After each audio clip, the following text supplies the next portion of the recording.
Well, wait. Oh, wait. Where's my... How you doing, guys? I don't know where my video... Oh, there we go. I was going to say, where'd my video go?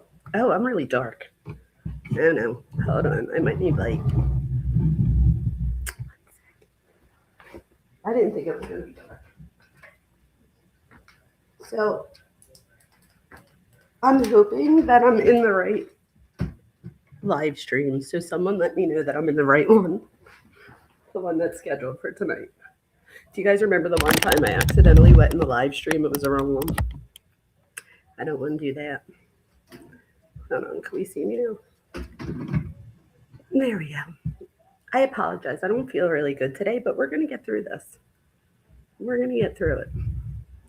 Lucy's here. Yay. Lucy, you made it. Harlot's here. Oh my God, look at all of you here.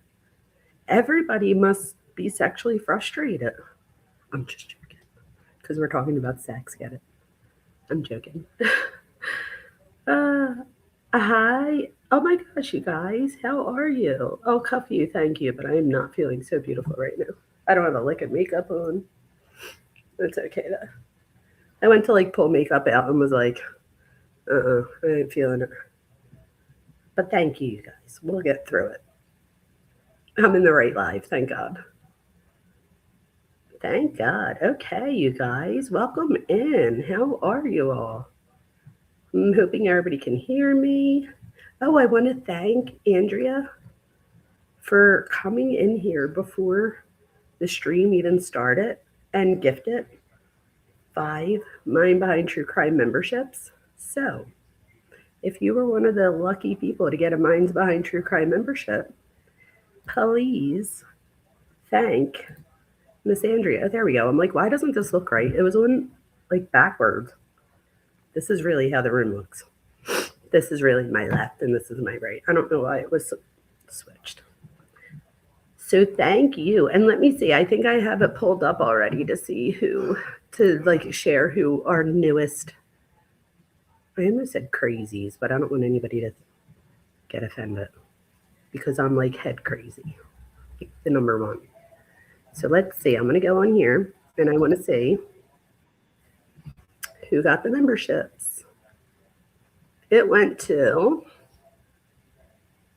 oh my gosh, this was a lot. Okay, so Andrea gifted memberships and it went to Webs of Deceit, Callie Dime, Danielle. Oh, that's funny, Danielle. That's funny. Yachublin and Darlene Nix. So welcome all of you. And please, if you got that, thank the wonderful Miss Andrea. You're the best. Hi, look a squirrel.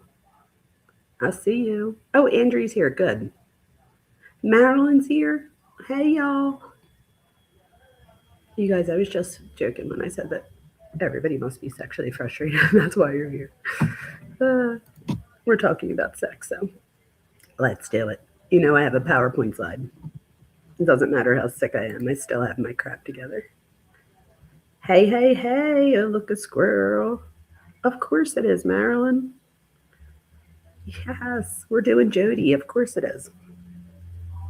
You guys excited? Let's do it. All right, let me pull up my slides.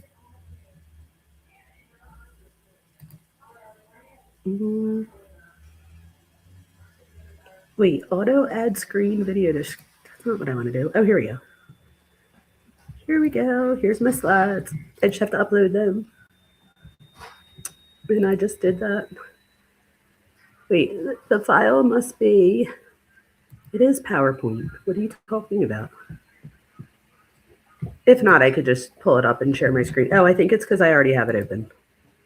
Yeah, and that's probably why. Let me try that one more time.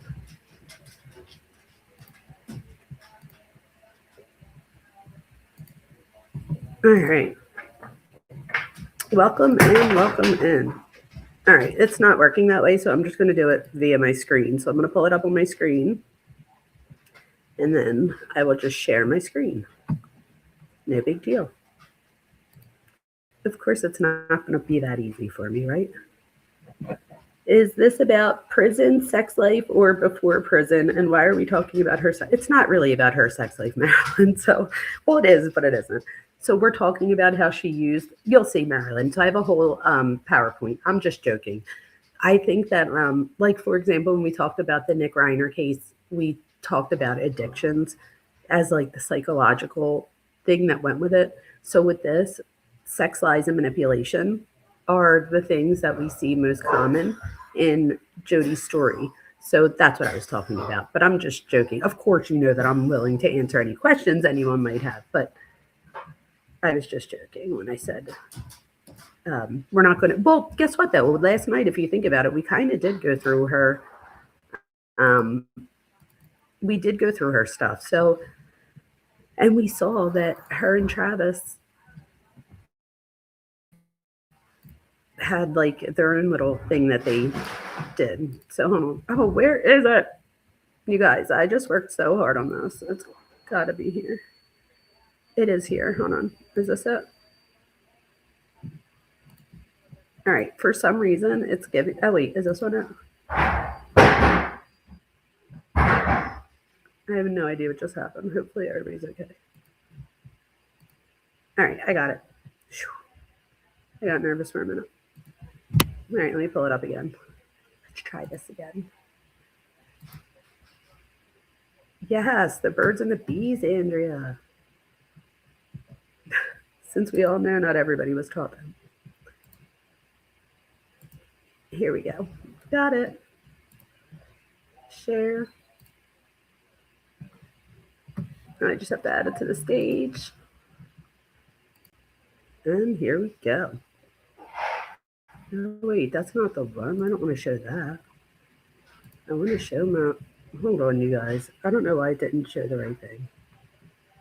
Let me stop that one. Stop sharing that one. It shared the wrong thing.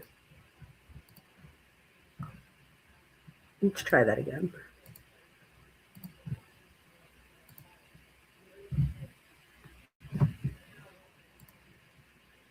Oh no, where'd you go? Oh no, don't go away. Let me try that again. All right, fingers crossed, because I worked hard on this. Oh, here we go. It's here. Whew, I got nervous for a minute. I was like, please no. All right, cool. We're good. We got it, you guys. We got it. Okay. And now I just need. There we go. All right, we're good to go. I'm good to go. All right, so welcome in, everyone. I had to fix my screen. I apologize. I'm ready now. There we go. I did fix all of this before we went live, you guys, and for some reason it just never takes the way that you do it. So I apologize, but I'm here. I'm here. We got it. All right, so let's get started. Anybody have any questions about anything? Just let me know. Thank you for all of my mods. Jessica says that she thinks that Jodi Arias is another Casey Anthony. Jess, I'm interested in what exactly you mean by that. So, in what ways are you talking because of the lies and stuff? I'm just curious because I do see the similarities. If we're talking about how they both used lies, sex, and manipulation to help advance their agenda, if you will. And that's what we see here. So, with that being said, let us start. I don't know why this part is there. Like, why can't I get rid of it? Oh, wait, maybe if I do slideshow, this is what I do at work. Slideshow from current slide. But now it's just making it real big for me too. And I don't know if, why does it do that? Why can't it just make it big on this? Don't understand.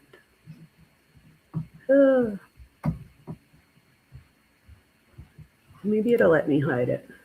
Oh, wait, there we go. Hide quick access toolbar. Maybe that'll help. Or not. No, I don't want to show the ribbon. There we go. That's a little bit bigger. We got it a little bit bigger. In class, I usually would just put the whole thing up as oh, there we go. That helps too. See, you guys, we got this. And I even have this down here. Look at that. Yes, you guys, we are talking. Here we go. Hi, Truth. Welcome, you guys. Okay, so this live tonight is about psychology. I was just joking in the beginning when I said, are we already talking about sex? Like, obviously, that's going to be something that we see as one of her defining characteristics. We're going to see that not only did she use it to get what she wanted in her life before the crime, but she does it after the crime. I was looking at videos today and I saw one. Do you guys remember? Is it Keith Nurmi? Her, I can't remember his first name. Nurmi, I believe, is his last name. It was her lawyer, and he was like a bigger guy. He's lost a ton of weight now, but he was a bigger guy back then, and he literally says that he can't stand. Oh wait, I'm not mixing up the trials, right? No, that's the right one, where he says that on any given day he doesn't like her either. Apparently, he's come out since and said that, yeah, Nurmi, Kirk, thank you. She's come out and said, he's come out and said since that she actually hit on him. I was like, how inappropriate is that? Right? I mean, why would one do that? I guess to make sure that he's working hard on the case. I don't know. No pun intended. Right? So this case is being discussed, one, because last night we got into it and we wound up having a really good live. I think that it helped a lot of people. And before we ever hung up last night, we scheduled this live for tonight. So that's one reason why we're doing it. But it also teaches us about dangerous relationship dynamics that are not just for entertainment and that are not just Jodi Arias focused, right? So many of us have relationships that are dysfunctional. So I think that we can at least identify in some ways. So we're going to see how this plays out. So let's go to the next slide. Okay, so what this live is and what it isn't.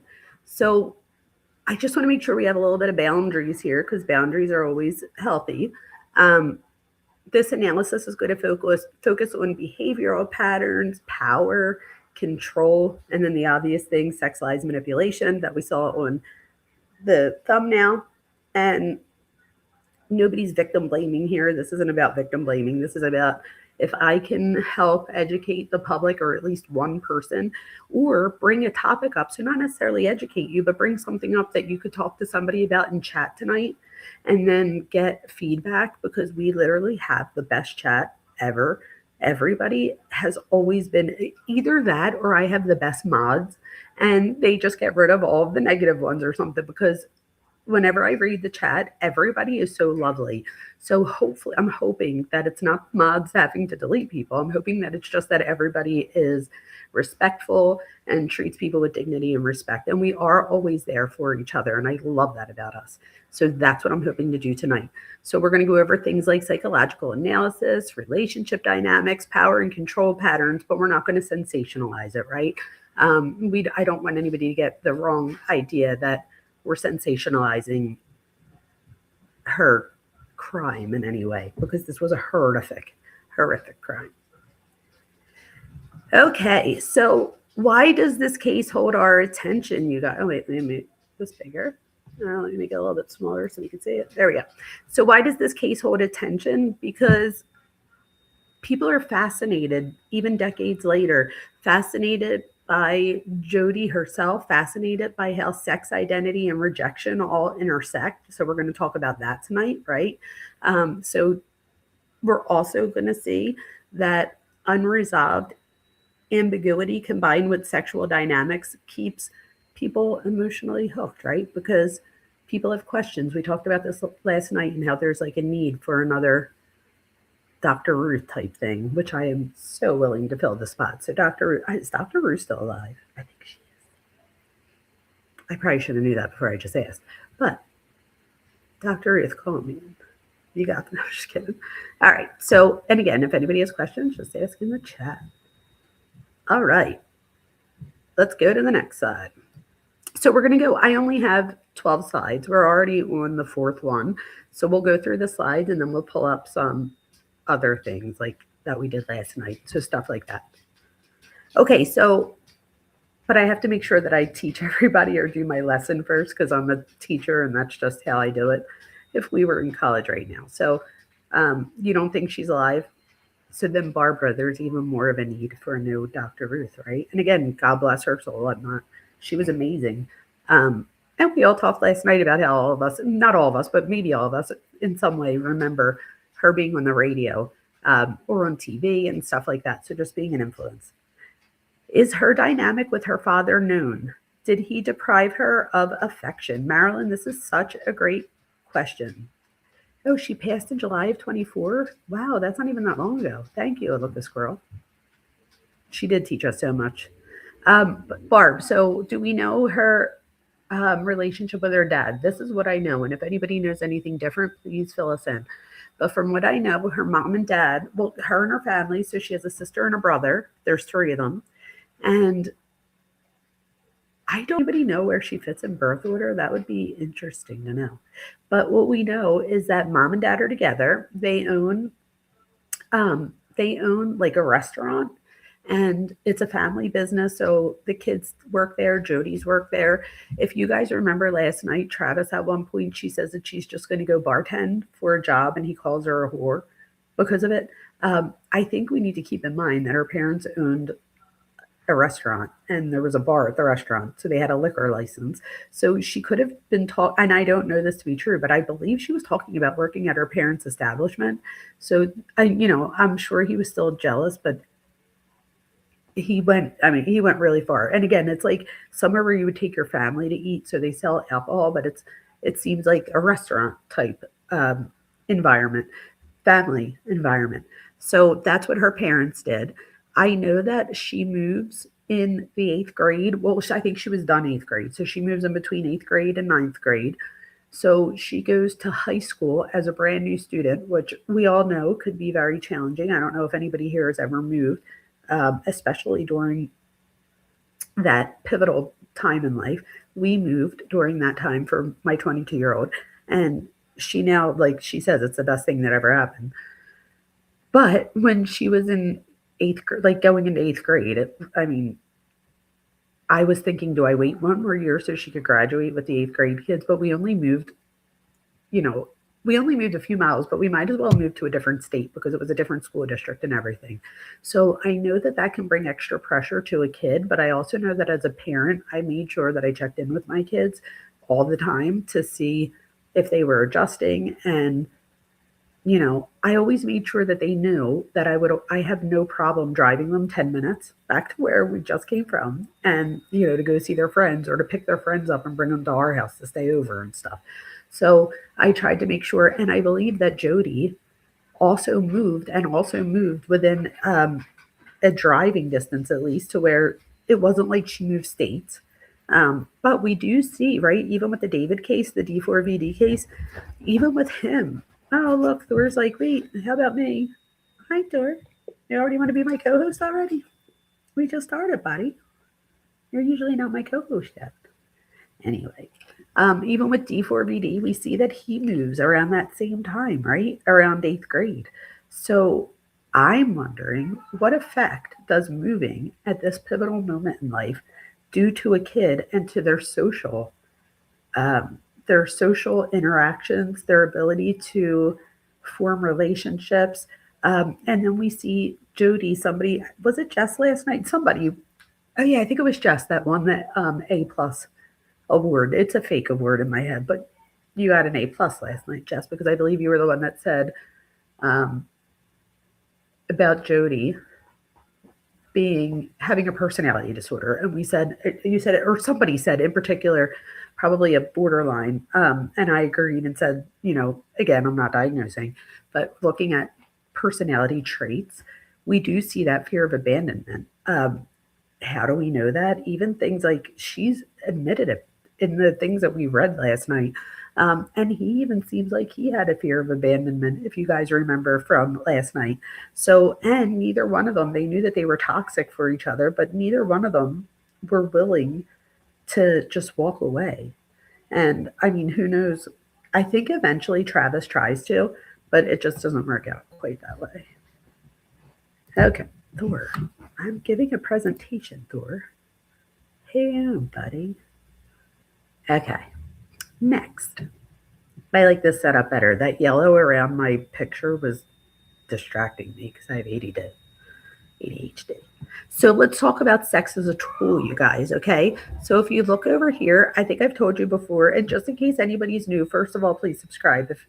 If you're not, I also ask, even if you are subscribed to my channel, would you please do me a huge solid and just check to make sure, because I remember I told you guys that I'll lose like subs and stuff. I don't know why, but last night we got to whatever 50, I think it was like 43.50, and then I you know gave the 5 memberships away, and today it dropped down to like 43, and it's back up to like 47. But I'm like, how am I going to grow if, and I thought at first that it's just people not liking me and just going in and unsubscribing, but I've come to realize that there's a lot of people telling me that, like, oh wow, I didn't realize that I was unsubscribed.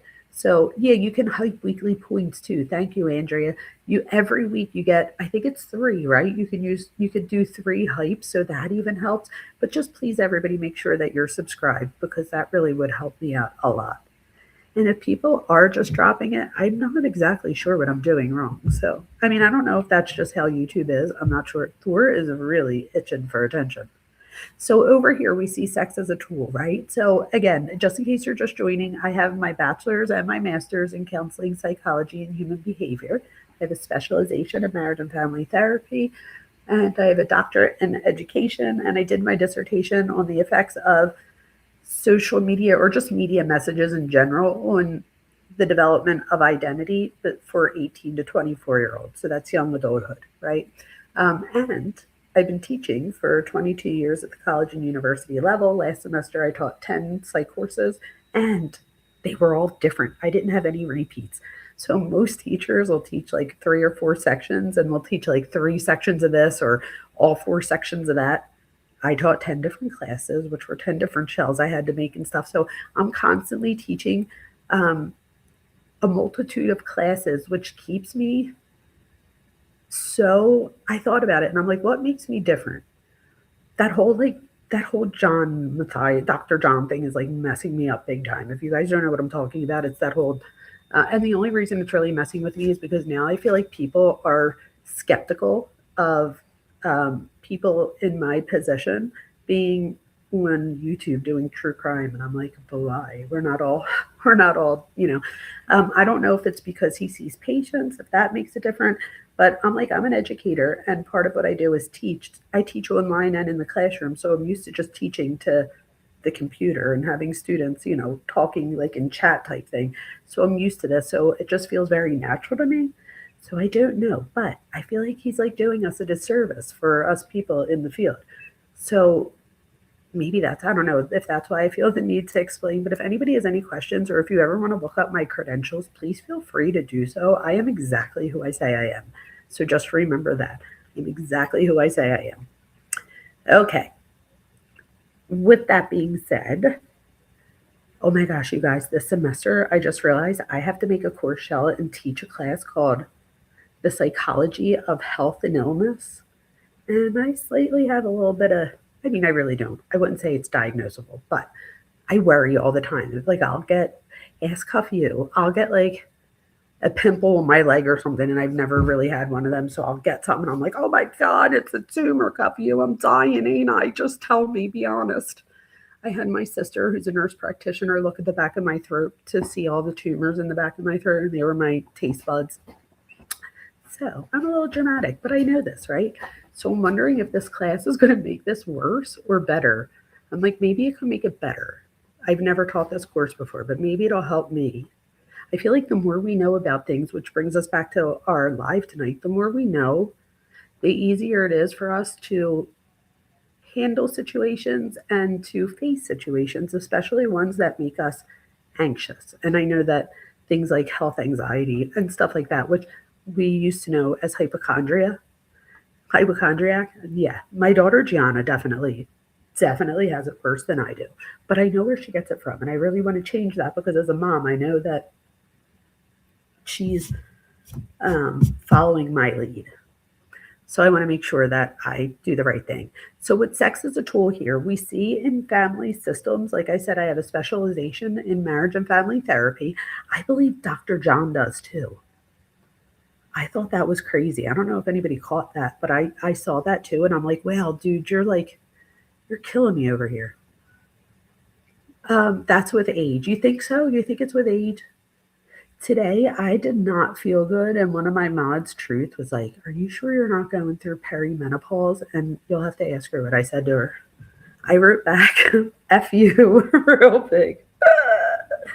But who knows? I don't know. Maybe I am. I don't know. I'm 47. I guess these things happen. I'm just gonna have to run and bear it. Back to sex. Let's talk about sex as a tool. And if you notice, it's in a circle. Why is it in a circle? Because I see things as a system. To me, everything equals everything. So, what I mean by that is even you choosing to be here right now. So, for the people that are here right now, this has an effect. Have you ever seen the butterfly effect? It's like we do one thing and that's like a chain reaction of other things. So I genuinely believe that everything equals everything. So with that being said, I see this as a circular or as a system. And over here, there is no real beginning and real end. It just is um, a constant systematic cycle. Well, I guess a cycle and system would be the same thing. So it's like a cyclic, what's the word I'm looking for? Pattern. That's the word I'm looking for. It's a pattern.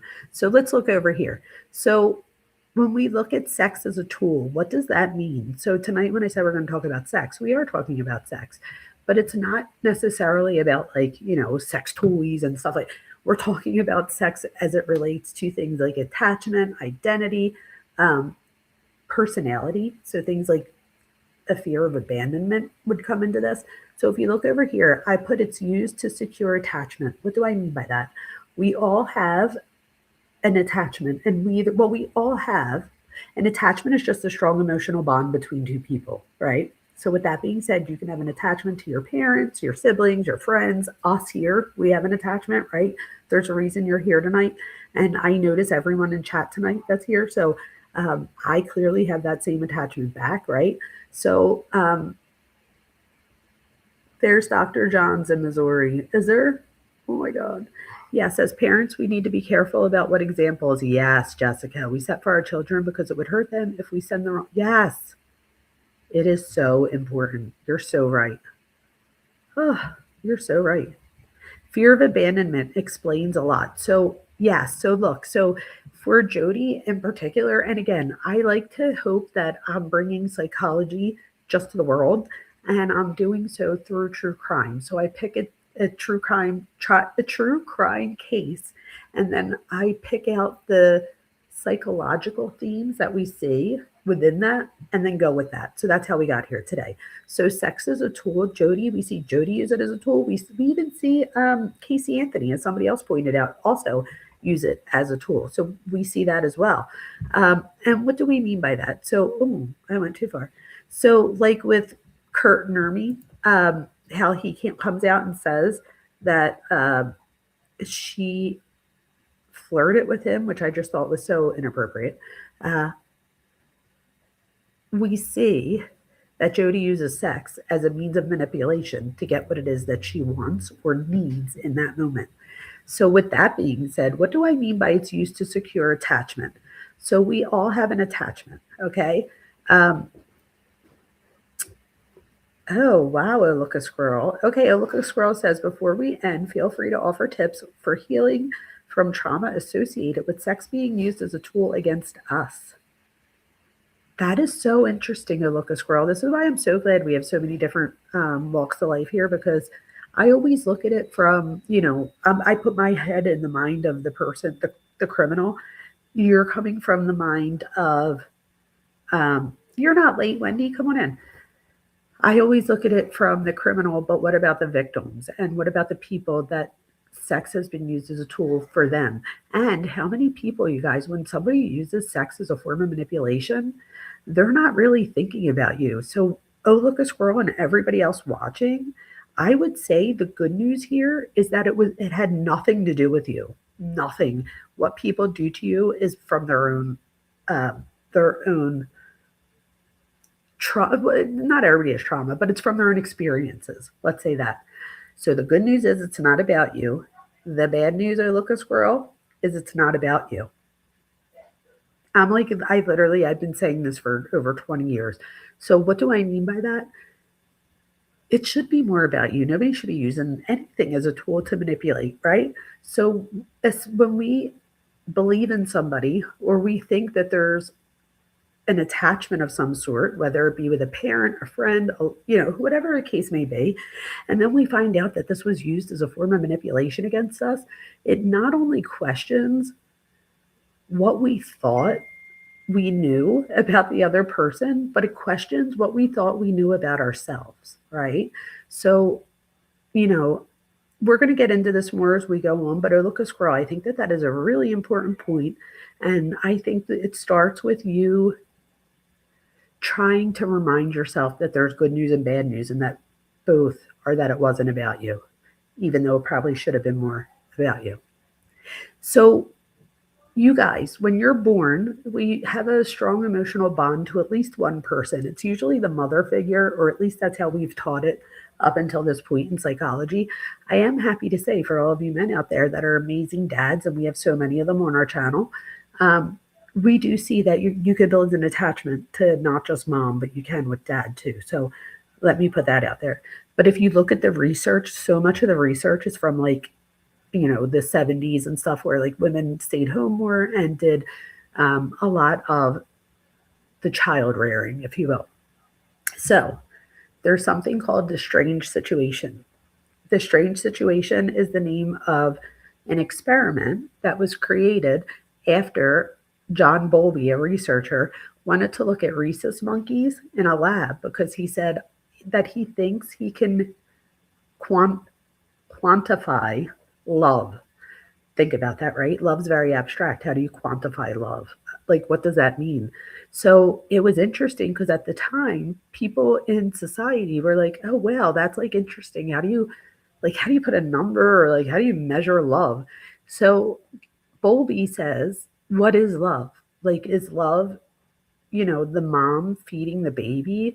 What does it mean for a baby to love its mother? That's what he asks. And he said, is love being fed, being changed? What is that? And what does that mean? So what we find is that when you're born, we all just need to live. We all need to survive. We all need to have somebody that, prepares us meals, whether that be via the breast, bottle, whatever the case may be. But we need someone to help us eat, change us, take care of us, hug us, love us, all of those things. What he did was he got these monkeys and he took them away from their biological mothers at birth. The reason he does this with rhesus monkeys is because, I don't know if you guys know this, but we share 98.5% of our DNA with chimpanzees.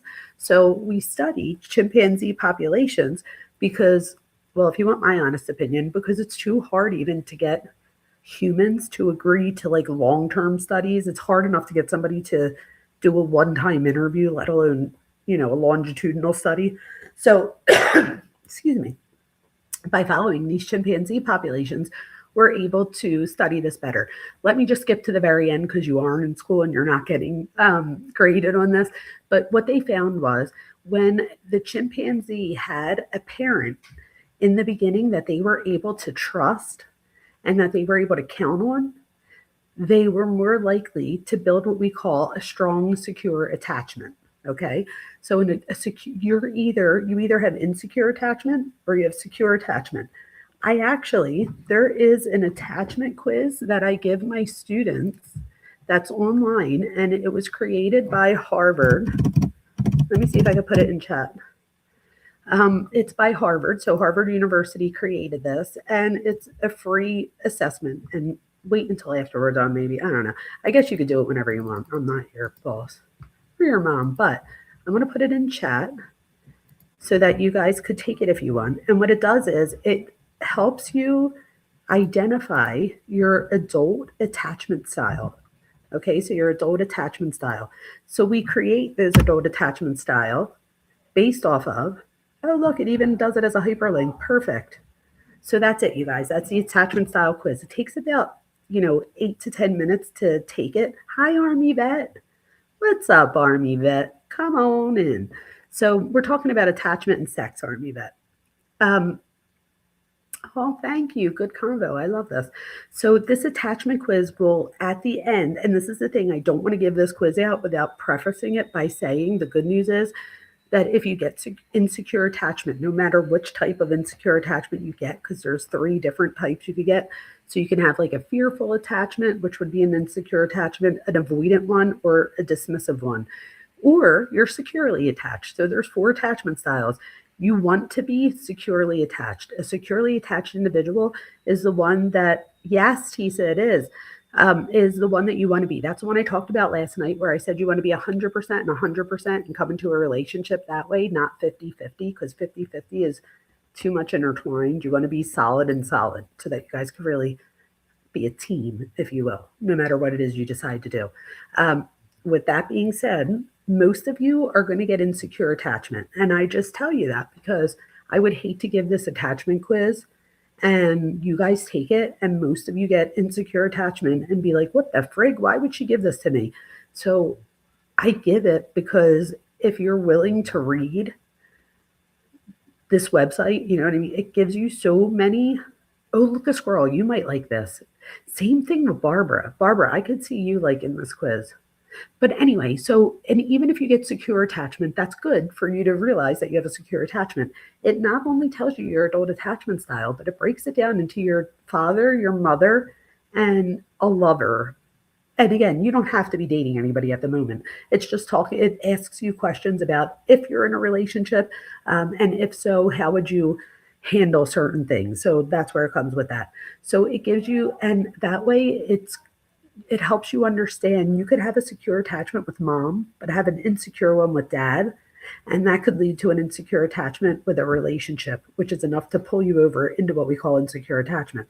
And why is it important for you to understand this? Because it's not until we understand attachment that we're able to identify the insecurities that underline our trauma and the way we react to other people. So when you're, sitting there and today I didn't feel good, probably oversharing, but I didn't feel good. And I got real snappy. You know what I mean? And I apologized, obviously, but I get snappy and I got a reaction.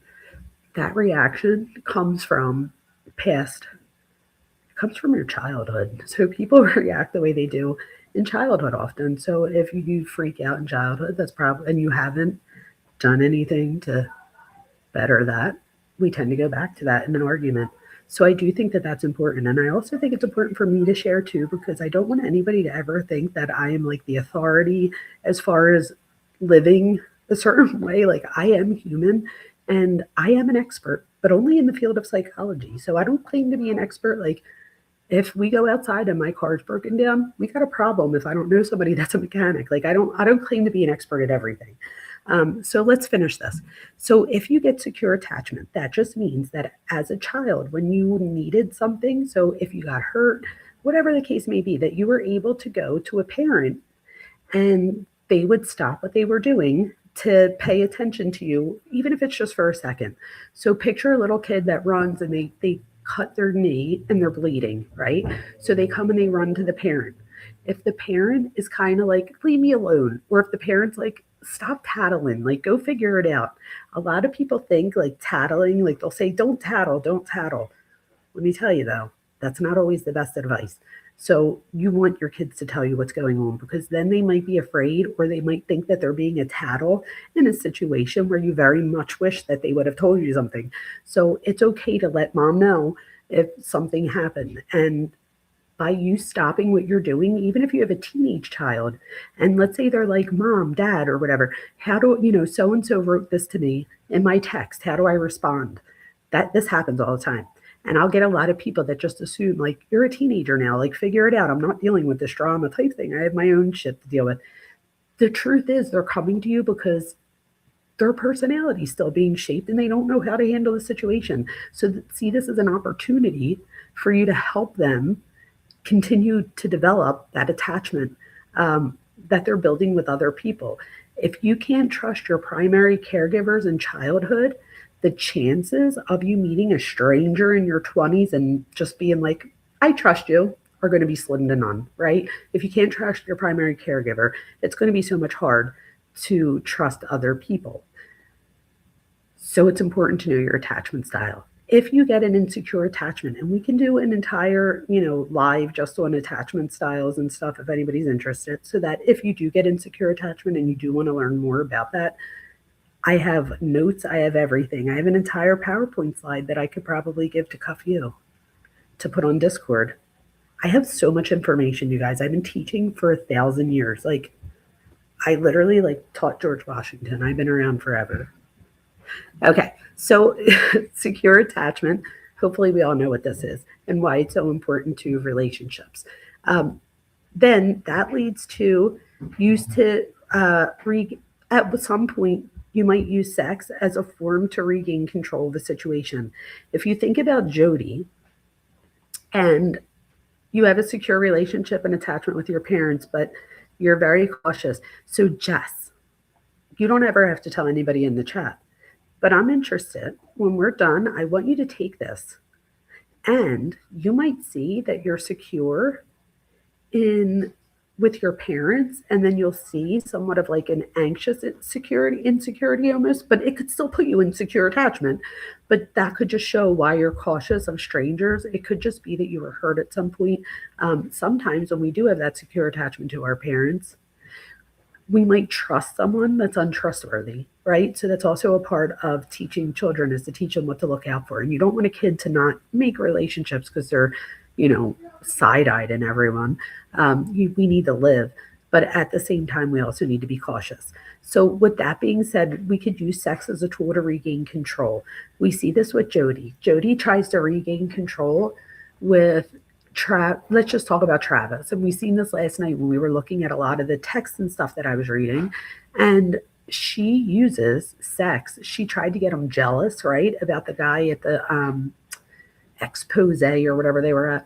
And she tries to bring him up and how he said he didn't like Travis, or he wasn't, he didn't want to be part of her drama with Travis. So she was using sex. If you guys remember, how did Travis react other than being mad later? But in the moment, he reacts by smacking her in the butt. That right there is another one. So now he's responding like, oh, look, a girl was saying. So she's the perpetrator here. But as the victim, he's now responding in a way that he might feel he needs to keep her attention. And if you guys remember, it's coming back to me now, at some point she says to him, the only time I feel like you care, what does she say? Did she say like when we're making love? Remember she said that, and she's like, I feel like you don't love me any other time, which is why I'm so into it when we make love, because, that makes me feel connected to you. So that's a way to use sex as a form of control. She also taped some of their conversations about sex. I think, in my opinion, and we don't know this to be true, but why else would you tape it other than so that you had it at a later date in case you need it to retrieve it? Chances are she wasn't listening back to it for excitement. It was, most likely there in case she needed it, and she goes back and uses it in the case. So we do see that here.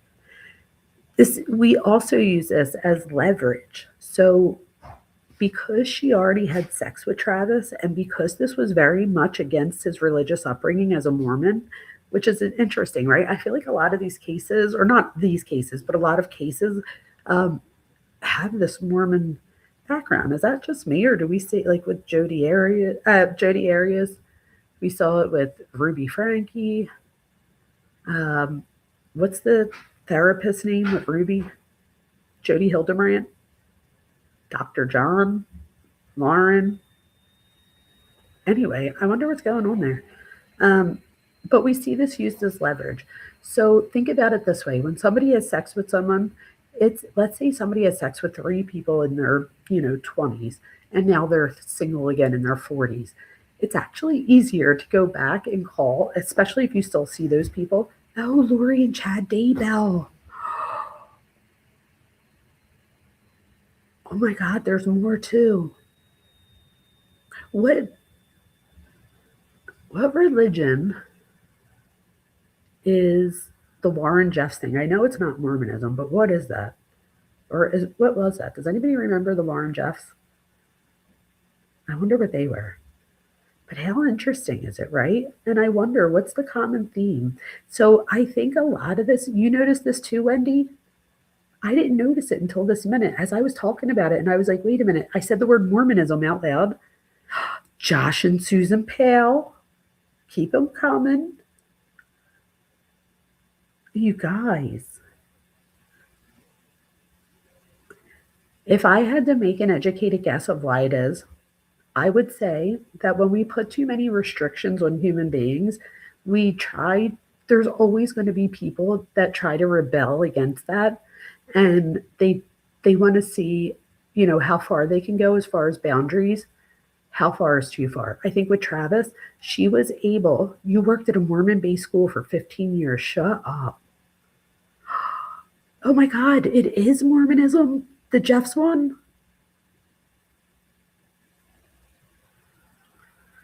Oh, I need to look into this a little bit more. Again, the only thing that I could hypothesize is that there's a lot of restrictions, but there's a lot of restrictions in a lot of religions. So I don't know. What do you guys think it is? Is it just that we're focusing on people in a certain part of the country, and they, you know what I mean? And we just happen to see Mormonism, um, more popular in those areas, or could there be something? No, the shooter of Charlie Kirk too?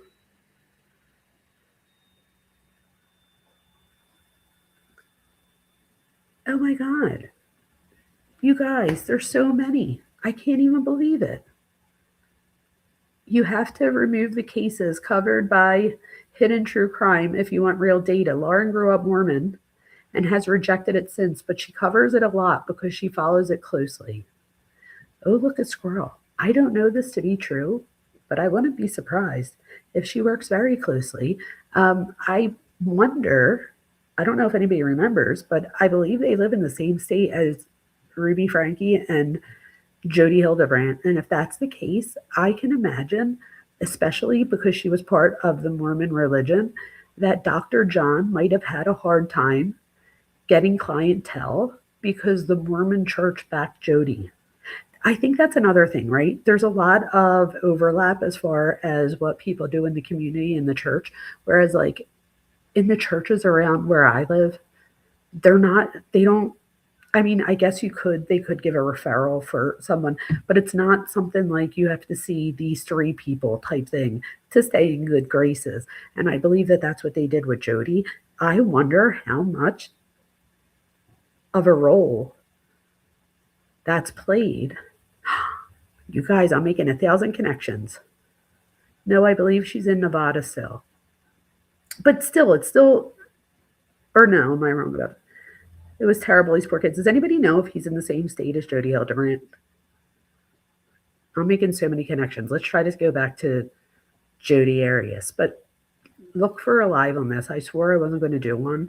And the only reason I would step into it is because when I saw the videos of him saying that that woman with kids, 4 kids, I read every post, every TikTok. I assume that there's some maybe that could have been deleted that I didn't read, but I didn't see anything that warranted 5 years of jail. And he calls for 5 years of jail. And when the cops are telling them, like, we don't really have any evidence here, like we need more evidence, they like don't take that for an answer, and they just keep going and going and going and going and going.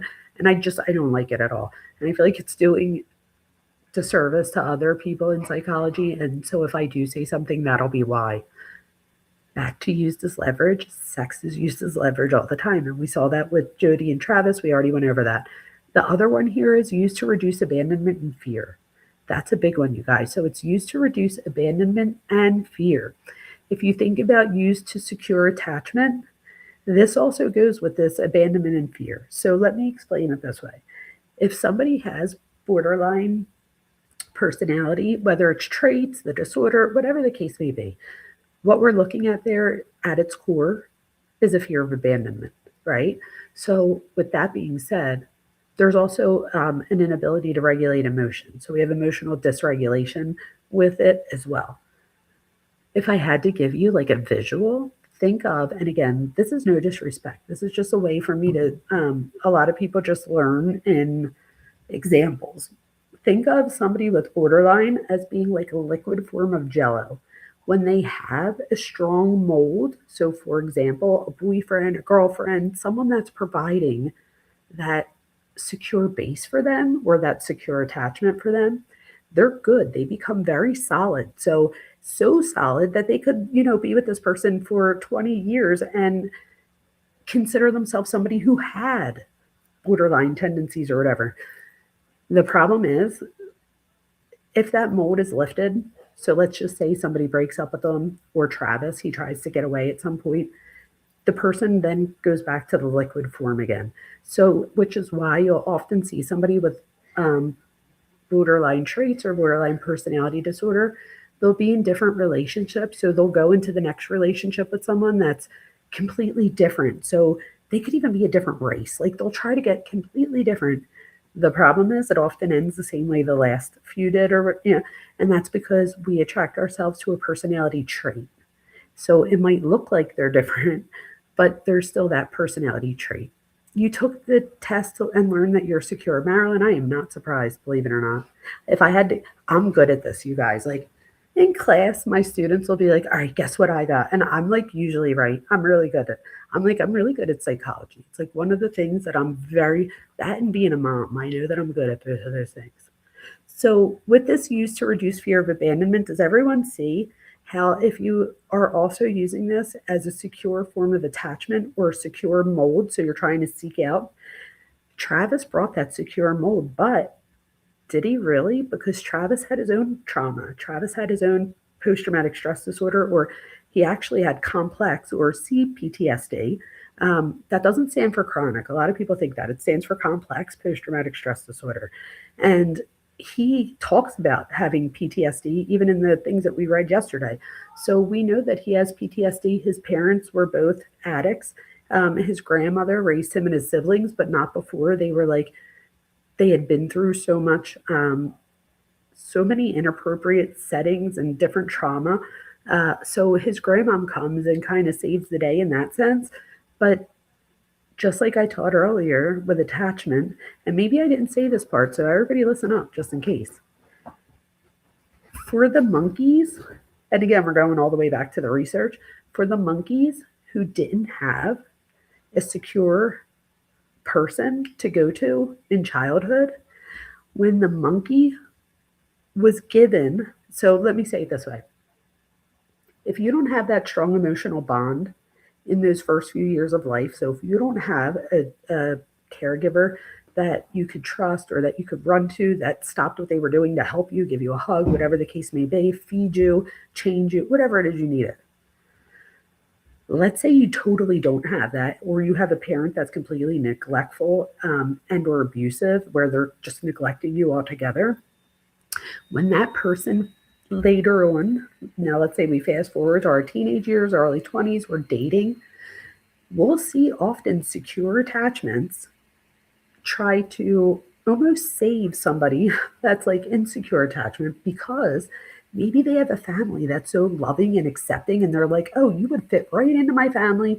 You wouldn't have to worry about it. My mom would be a mom to you. My dad would be a dad to you. You could have, so it's almost like a makeshift family, right? It's like, what else could you ask for? Like, oh my God, this is amazing for that person. The problem is when the person doesn't have that in the beginning, when they do, they don't recognize it for what it is. So you can have, I could be a mom to someone in that situation, and I have a ton of love to give, as most of you guys know. And it doesn't matter how much love I give. If that person never had that, they often have an inability or an extremely hard time. So without therapy, um, forming that strong emotional bond to that other person, even though that other person is like, I'm here, I'm open for it. Like, come on. So, and I know some of you right now are probably like, oh, wow, that makes so much sense. If you've ever been in a relationship like this, again, the good news is it probably wasn't about you. The bad news is it probably wasn't about you. So you could have been like, I gave this person everything, or my parents opened their arms to them and they didn't have a family and we took them in and da da da. And I don't understand. All he had to do was love our family and he cheated anyway, or whatever the case may be. And it's like, when you go back to the beginning, the person never had that secure emotional bond in the beginning. The good news is with therapy or with the right, even if there's some people that are like going to be on like the line almost, you don't necessarily have to go pay for therapy. There's different things that you could do, even reading the attachment website. They give you tips and stuff there. And always know that you guys could, come to me for not, I can't be given like psychological advice. But if somebody's like, oh, me and my boyfriend, blah, blah, blah, what would you do? Then I would say that I can give you friend advice. How about that? Does everybody understand the slide? Let's move to the next, or we'll be here forever. Okay, so this next one is lies and identity. So we have identity management, victim positioning, and shifting narratives. Okay, so for this slide, we have lying as identity protection rather than simple deceit. So let me say that again. We often see lying as identity protection rather than simple deceit. Okay? So let me explain. Individuals who have a fragile self-concept, so their understanding of themselves is not secure, it's not solid, right? It's fragile. We often see a reality for them where we have to try and rewrite for them a world where they don't feel shame and responsibility for someone else's actions or inactions. I'm really watching what I'm saying. That's what that is. So when you guys see me pause, it's because I'm collecting the right phrases or the right words. I don't want to just like have a, you know, word vomit and then say something that I don't mean. So that's why when you hear me take pauses and stuff and I look like I'm thinking, I am. So that's what's happening there. So again, if you have a fragile self concept, we often have to rewrite in therapy your past so that you can avoid things like shame and responsibility. Because again, like I told, oh, look, a squirrel. The good news is it's not about you. The bad news is it's not about you. So that's part of the rewrite. What happens to us in childhood? This is what I want you to do. If you've had these traumatic experiences in childhood, I want you to get it, look in the, look somewhere and get a picture of somebody that looks similar in the age that you were at that time and pretend like that person is telling you the story that you have. What would you say to that kid? Would you be like, oh, it was your fault? Do you know what I mean? Like, oh, you deserve to be manipulated. Like, no, you would probably be like, kid, it wasn't your fault. I tell my students, if you want to do an exercise in helping yourself with self concept, write a letter to yourself. Write a letter to yourself. Even if you write a letter, write a letter to your childhood self, but as an adult. And that can be very therapeutic in that you're writing things. And sometimes by writing it down and by writing it in a sense that we're talking to someone else, even though it's ourselves, it gives us the opportunity to map out that, oh, well, like when you write it out and you're writing down that you're 8 years old, you're like, oh, wait, now I'm 48 or I'm 58 or whatever I am. Like, that was a long time ago. Like, I definitely wasn't responsible for someone else's problems. You know what I mean? So it's just really good. So if you could write stuff down, do that. And for some people, you might not feel like you want to write things down because you don't want anybody to find your writings. Just so you know, you could always then burn it afterwards, and that is also very therapeutic. So keep that in mind. Um, Shifting narratives is part of that, right? So if somebody is feeling shame or responsibility, being able to rewrite those experiences is what's going to help on the other side. So even being able to identify when things like that are happening. Hey, Dr. Vona, mods in chat. What does it say? Hand pink waving. What does that mean? What on this? Hopefully you guys have that under control. Oh, duh. It's not showing the emoji on my end. That took me a minute, you guys. Straight A stupid is my nickname. That's too funny. So, all right. So you were waving hi. Hi. Hi. All right. So if anybody has any questions, just please um, feel free to ask. So then avoidance of shame, like I've been saying, you don't want to avoid situations that bring shame. You want to approach those situations being mindful and understanding why you're feeling this way, where did it come from, and how can you rewrite your story so that you could put the blame back on who it goes back on, right? So on the person that hurt you. Oh, did I go too far? Oh no, that was the next one. All right, manipulation patterns is our next slide, you guys. So manipulation is a repeated behavior strategy, right? So think of it that way, as a repeated behavior strategy. Boundary erosion is what I put here. So people that manipulate have no problem overstepping boundaries. So they have no problem taking emotional control, your emotional, your emotional agency away from you, and that's not good. You have to be in control. That's the thing. I tell my kids and I tell my students, the only person you control is yourself, right? So that's the good news and the bad news. You are not responsible for someone else.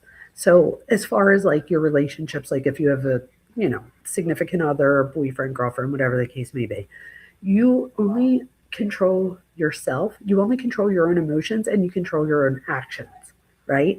Um, we can't control somebody else's. So when I hear people give other people ultimatums, I'm always like, oh, you're setting yourself up for failure. I feel like the reason I say that is, and not always, but in most situations, that sets somebody up for failure because is until somebody is willing to change something within themselves, there's only so much you're going to be able to do. So they might change for a few weeks so that you guys get back together or whatever the case, but it usually goes back to the way that it was, and for the same reasons that, you know, for those same reasons. Yes, Cuffy, I hope you had a great time with grandbabies. I'm so glad you got to see them. The pictures are amazing. Awesome. Sexual coercion. Okay, so sexual coercion is another one. With Travis, we saw this a lot. So they both used sex to coerce each other, right? And to distort reality. So there was reality distortion here. Travis wants her to admit that she slashes the tires, for example, and she won't even admit that because she's not willing to admit that she would do something like that. And you see that he just gets more and more mad at her as a result. He just wants her to admit that she was responsible and she won't do it. And she tries to distort his reality by doubling, tripling, quadrupling down, right? So by doing that, sometimes, and I would ask you this, I'm going to go let Thor out real quick because he wants you to let him out. But I am gone for like the 20 seconds that I'm gone. I want you to think about if you've ever had somebody manipulate and distort your reality, right? And we see this with people that are narcissistic. So I'll put that there. So hold on 1 second. Literally, it takes me 10 seconds to let them out. Hold on 1 second. Enjoy each other and chat for 1 second. Come here, Thor. Come on now.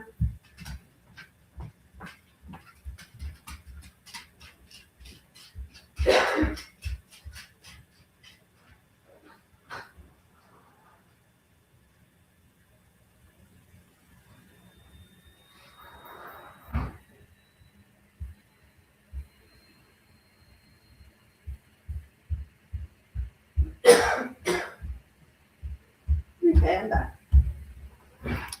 I'm back. Okay. They both played mind games with each other. 1,000% was because of sex. Look at that. I agree with that. So they played mind games with each other, and the only reason that they put up with each other was the sex. And this is the thing, though. This is what I would say, because I agree with that. I do think, however, that for Jodi, it was also a, I don't want to say a game in the sense of like, a game, but a game in the sense of she had an ending that she tried to get to. She wanted to marry him. And to do that, she was willing to give him anal sex, right? He would ask for anal sex. And after, our live last night, I was remembering so many things. And I remember her saying that she did that because she wanted his acceptance and stuff, but that maybe wouldn't be something that she would have done on her own. So we have sexual coercion there. There were times where he said, I don't want to have vaginal sex because, again, it made him feel like he was doing something inappropriate against his own religion. And as a result, he would say, let's do oral sex or anal sex because to him, that wasn't overstepping that line. She sucked the soul out of that man 1,000%. Oh, you're so right. So right. Hi, Explore Core. Welcome. Welcome, welcome. Let's go to the next one here. So next we have rejection as a trigger. So this is the one that people are usually most interested in.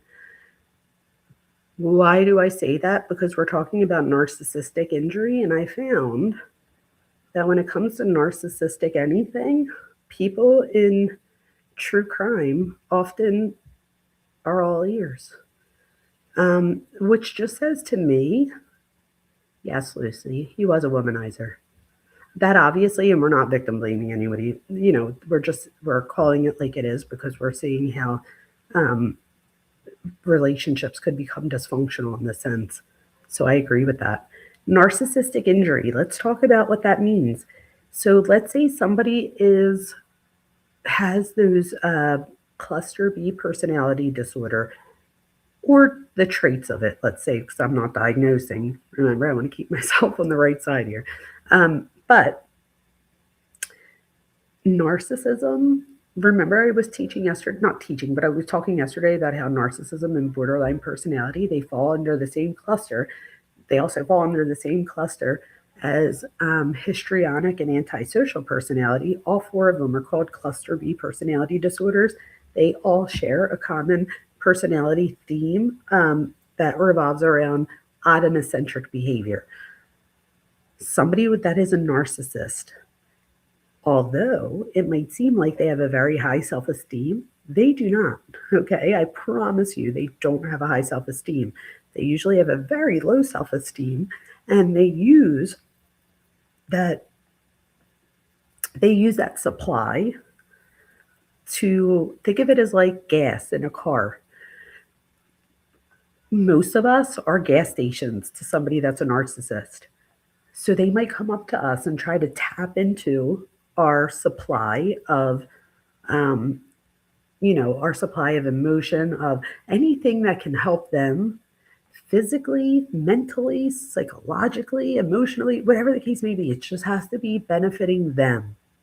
And if you remember, not only does Travis call her a narcissist quite a few times in what we read yesterday, but he goes as far as pointing out things that she did that he would consider narcissistic. For example, he said, everything goes back to you, Jodi. Everything is about you. Everything you do has its own agenda, if you will. So that is so important because we do see that. I'm going to get to a point where I'm going to tell you what happens when somebody, let's say that really shows borderline traits and people that have narcissism, right? When they have a narcissistic injury, we see narcissistic injuries look different. So even though cluster B personality disorders all fall under odd-centric behaviors, there are differences, right? And one of the differences we see is the way that a narcissistic injury plays out. I talked about narcissistic injury in length when I talked about Bryan Kohberger because I believe that he had many narcissistic injuries, and then he does what a narcissist or somebody with antisocial personality would do, and he has to prove to everyone that he is not whatever that depiction of him that people are saying he is by doing something 1,000 times different. So, for example, he had to lose weight. He didn't just lose 30 pounds, he lost 130 pounds. He wanted to go to school. He didn't just get his bachelor's degree. He's going for his doctorate degree. So it's like everything he did, and that all came from a place of somebody either calling him fat, calling him ugly, calling him not worthy, stupid, whatever the case may be. These were all things that injured him, his own self-concept. And as a result, he's going to, when you feel small, right? When you feel small to a narcissist, the narcissist wants to feel grand again. So sometimes the only way that they could feel grand again is by doing something to like the 10th power, if you will. So like I said, not just losing weight, but losing weight, not just going to school, but being the best at what you're doing. And we see that big time with Kohberger. Let me just let them back in. 1 second, guys. Sorry about that. Hold on, dogs, I'm coming.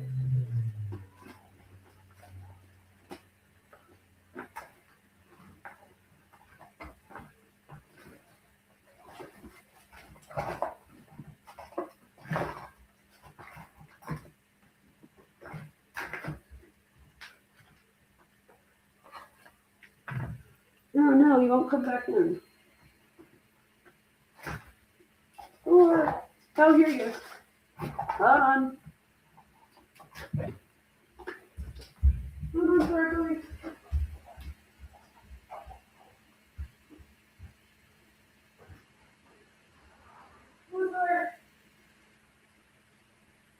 Door. Berkeley. Come on, buddy. Door.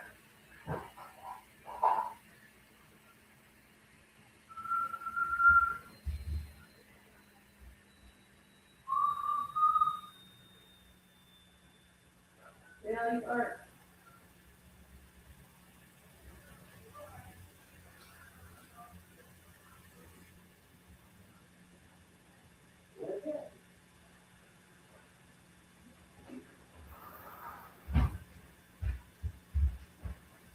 Okay, he won't come in. He was just barking at the door, and then every time I went to let him in, he was like, psych, and now he won't come in. So, I might have to let him back in a second when he comes back. I tried to get him in, but he wouldn't come in if you could hear. Okay. All right, I'm going to get a drink, and I'm still going to talk, but I just don't want to down my drink with everybody just staring at me. So I'm just going to turn my video off for 1 second, but I'm still here. I'm still here. And we're going to talk more about narcissistic injury. Does anybody have any questions about it?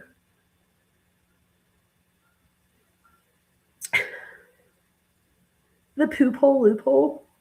That's funny. That's funny. It just took me a minute to get that. I had to say that out loud to get it. Yes, it's Thor. Oh, Explore Core. He's going to be like the... I almost said the death of me, but he's awesome. I'd be lying if I said that. That would be a little dramatic. All right, so back to this. back to this. Where are we? Okay, so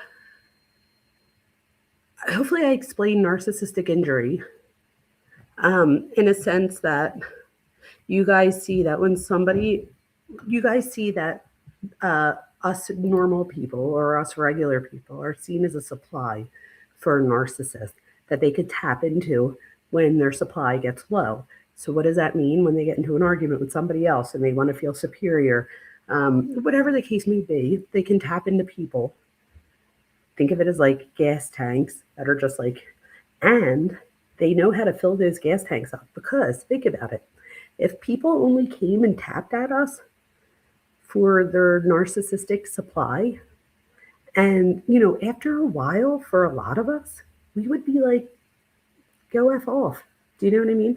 So the narcissist is smart in that they fill your gas tank, if you will. So, and I don't really mean your car. I'm talking about, if we're talking about a metaphor here, they'll fill that gas tank. So for one person, that could be paying their rent. For somebody else, it could be paying attention and taking them out to dinner a few times. There's many things. You're learning so much from me, Wendy. That's all I ask for. If I could teach one person something, then I feel like I've done my job. That was actually better than, that was really good. That was better than most things I've heard today. So thank you for saying that. Okay. A borderline. Let's talk about what happens when a borderline has an injury, like when we see, if you're, this is the thing. So we believe, or I believe, that Jodi had both narcissistic and borderline tendencies. I'm going to call them traits and tendencies. I believe she was diagnosed at some point. I could be wrong. I don't know why I remember that. Someone tell me if they remember that. But I remember that. But anyway, we're just going to talk about traits just so that I could give you guys an example of what I'm talking about here. A narcissist and somebody with borderline, you might think that they would react very differently, right? And you might see this, or somebody with antisocial and borderline, or somebody with antisocial and narcissist. The thing here is that there's a superficial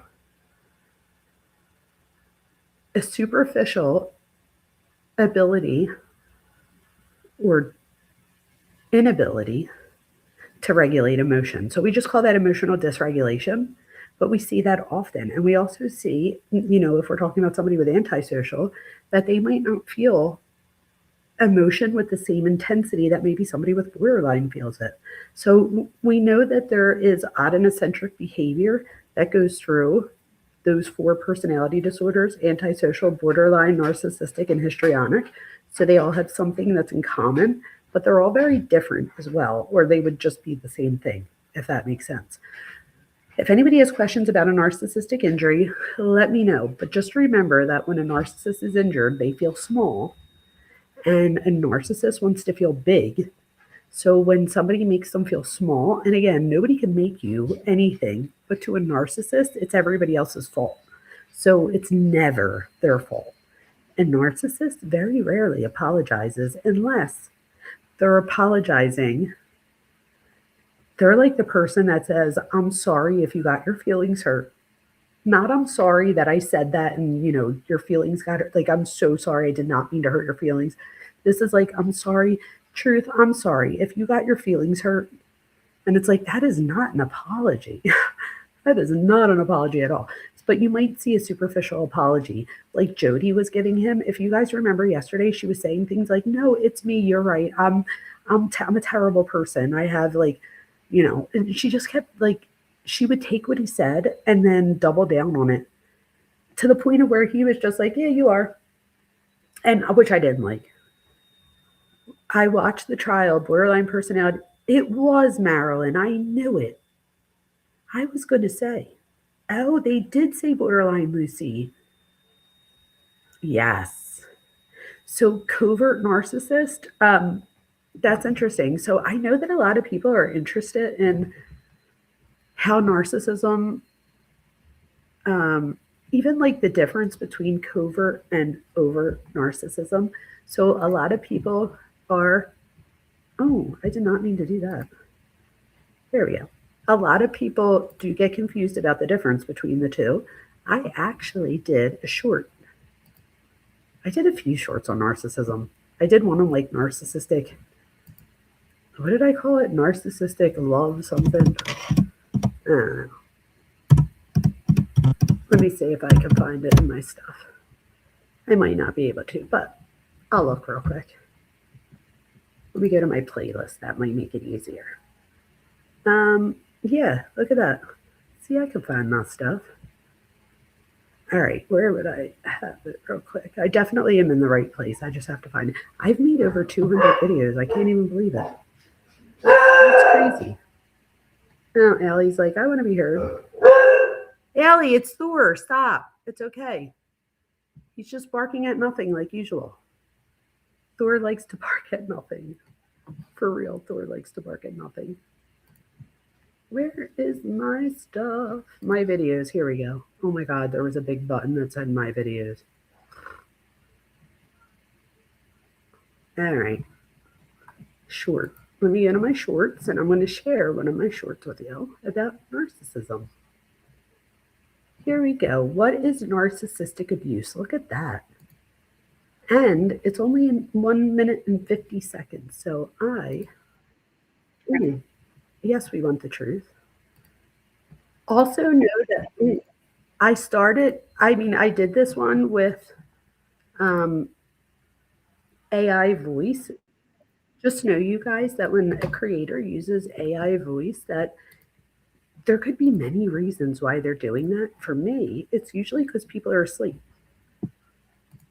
It's usually because people are asleep in my house and I can't, talk real loud or whatever the case may be. So I still write the script. I just write the script and then hit, can you like convert it to an AI voice? And then I would say it actually takes longer for a lot of us because somebody like me that has ADHD, I'll sit there and I'll listen to 45 voices before I pick one. So, with that being said, let me show you guys my short, and it is called What is Narcissistic Abuse? So let's listen real quick and see if I could teach us anything.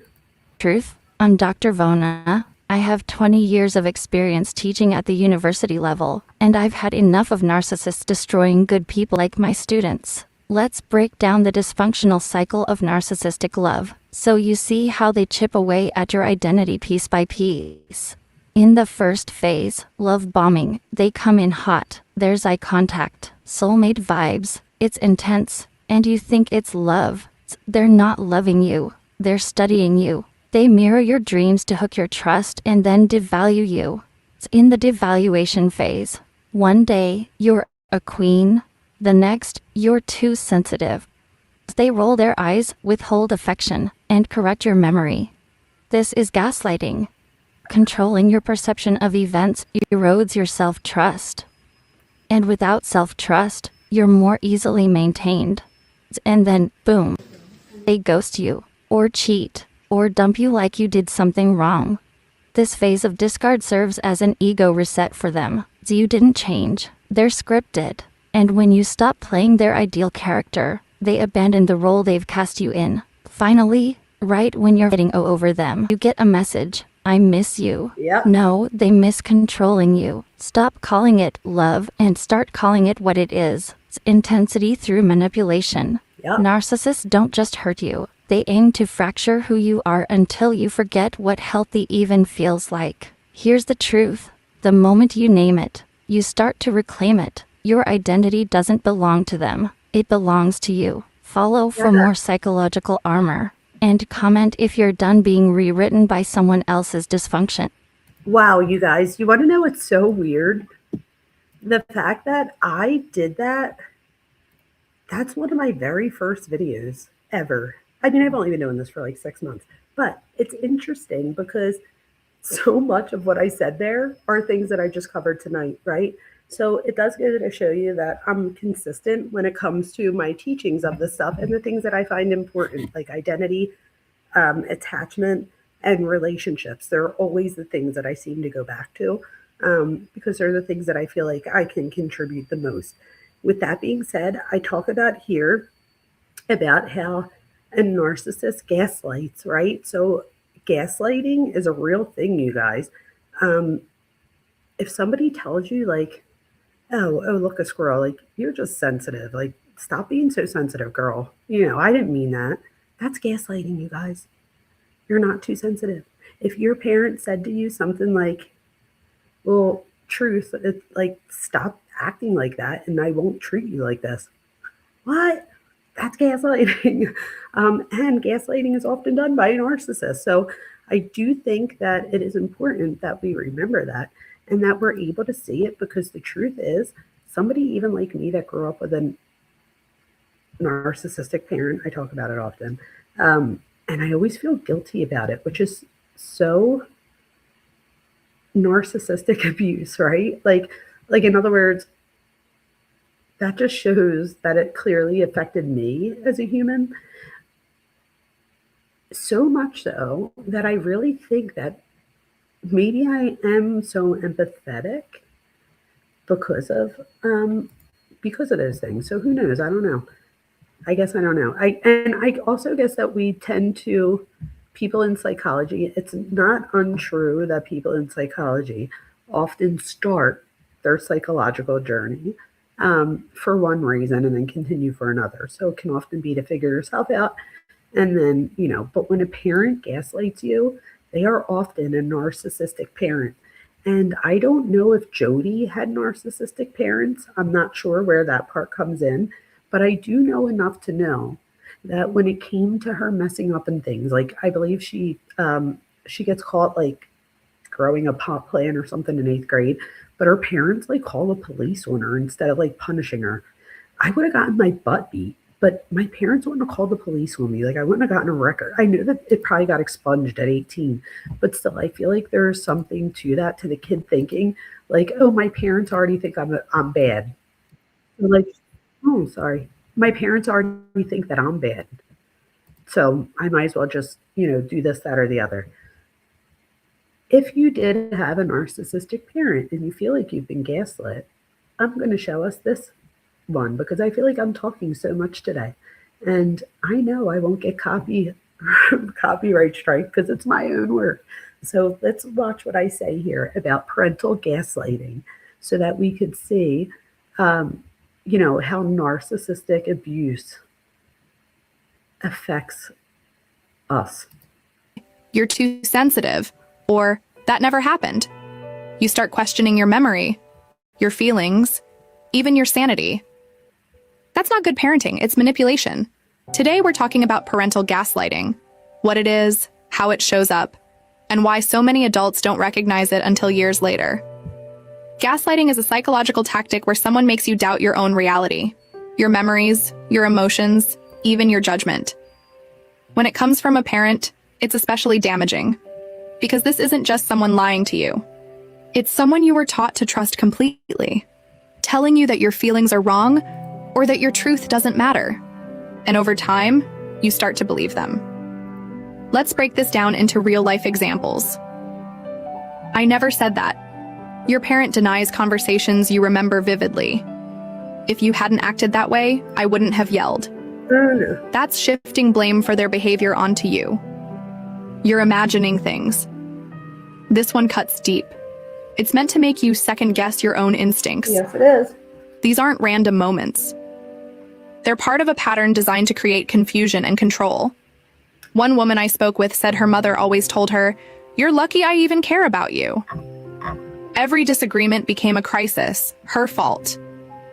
Years later, that woman realized she was apologizing in every relationship, even when she hadn't done anything wrong. That's what long-term gaslighting does. It rewires how we see ourselves. Gaslighting by a parent can lead to lifelong issues: anxiety, low self-worth, a constant need to prove your version of events. Some people develop complex PTSD, not from one trauma, but from years of emotional invalidation. This is toxic parenting. It's psychological harm. So how do you know if you were gaslit? Start by writing things down. Journaling helps you anchor your truth. Talk to people you trust, people who'll validate your experiences. And most importantly, believe your feelings. You don't need proof to know something hurt you. Recognizing parental gaslighting doesn't mean you're blaming your parents for everything. It means you're reclaiming your voice. It means you're brave enough to see what was hidden and to heal from it. You deserve that clarity, and you're not alone. If this resonated with you, hit subscribe and the bell icon. I am committed to bringing you facts It's so funny. and helping you make sense of the psychology of hidden abuse. It is so funny. I don't know. Who's calling me? Oh no, it's my neighbor. Hold on. Hello? Did Thor get out?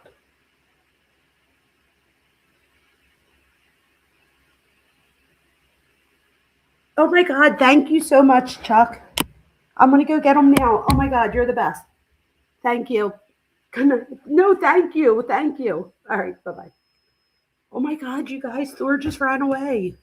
My neighbor Chuck just said that he not threw him, but he's like, I brought him back in. I have to go get him. Hold on, let me see if I can give you guys something else real quick. Or should I just go get Thor? Why am I doing this? And the things you were never allowed to say, telling you that your feelings are wrong or that your truth doesn't matter. And over time, you start to believe them. Let's break this down into real-life examples. I never said that. Your parent denies conversations you remember vividly. If you hadn't acted that way, I wouldn't have yelled. That's shifting blame for their behavior onto you. You're imagining things. This one cuts deep. It's meant to make you second-guess your own instincts. These aren't random moments.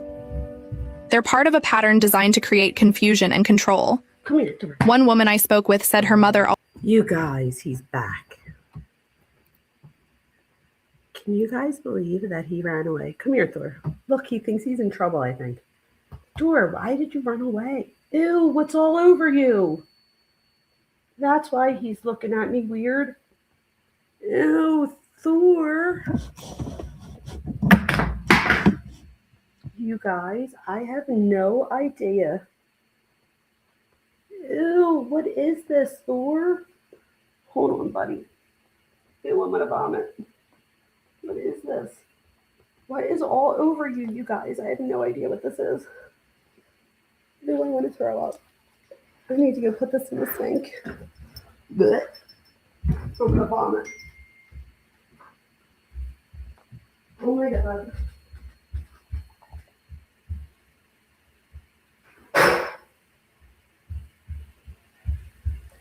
What did you get? What did you get? He's like licking his lips. Are you serious? Oh my God, you guys. Do you remember that time he like ran out and he was barking and I was like, I think he got into something. Thor definitely got into something. I just don't know if he has mud on him or shit. And I don't want to smell it because I don't feel good. And I'm afraid I'm going to throw up. But no wonder why he was being weird. Oh God, here goes nothing. Oh, I don't know what that is. Thor, what's wrong with you, buddy? No, don't you dare come on me. Stay. I have no idea. I don't know if he like just rolled around and poop. And if so, whose and where did he get it from? Like, what's happening? Oh. I'm going to put on, I think I have one more thing that I could show real quick just to try to buy time so that I can see if I have to end the stream or not. It's a possibility, you guys. He's like a mess. I have no idea what he got into. But before I do that, I'm going to try and put on another like 2 or 3 minute video about narcissism so I can do that. Oh my God, I did a video about what is backing Bryan Kohberger mean about you. Ah, that's so funny. And if somebody that's pro-social, if somebody that's antisocial can be pro-social, that's so funny. Oh, also, just so you guys know, I have an entire podcast on my, there's a playlist and it's called She Rises, and it's literally all psychological stuff if anyone's interested. Okay, here goes the one about what's the difference between overt and covert narcissist, and then I'll see if I could clean Thor up. And if I can clean Thor up, then we're good. If not, I might have to go. But let's see what happens. Let me just make sure you guys could say it. Oh my God, he's so gross. All right, here we go. Narcissists bring hell to you in the most obvious way. They are openly arrogant, attention-seeking, and entitled. They believe they are superior and expect admiration. When they feel slighted, their narcissistic rage is explosive and aggressive. They'll humiliate you, smear your name, and do whatever it takes to make you feel small. They want dominance and need you to know who's in control. It is not uncommon to see a pattern of antisocial traits when the narcissists feel their power is challenged. Although overt narcissism subtype fits most clearly into the NPD, there are other types, such as covert narcissism. Covert narcissists are more deceptive and engage in gradual escalation. They won't always attack outright, they'll slowly drag you into their version of hell. They are hypersensitive, passive-aggressive, and constantly feel victimized. Instead of demanding admiration directly, they manipulate others through guilt, silent treatment, and playing the victim. Their revenge is slow, calculated, and designed to make you question your reality. But there's another layer to covert narcissistic revenge. A borderline-like substate where there's no calm before the storm.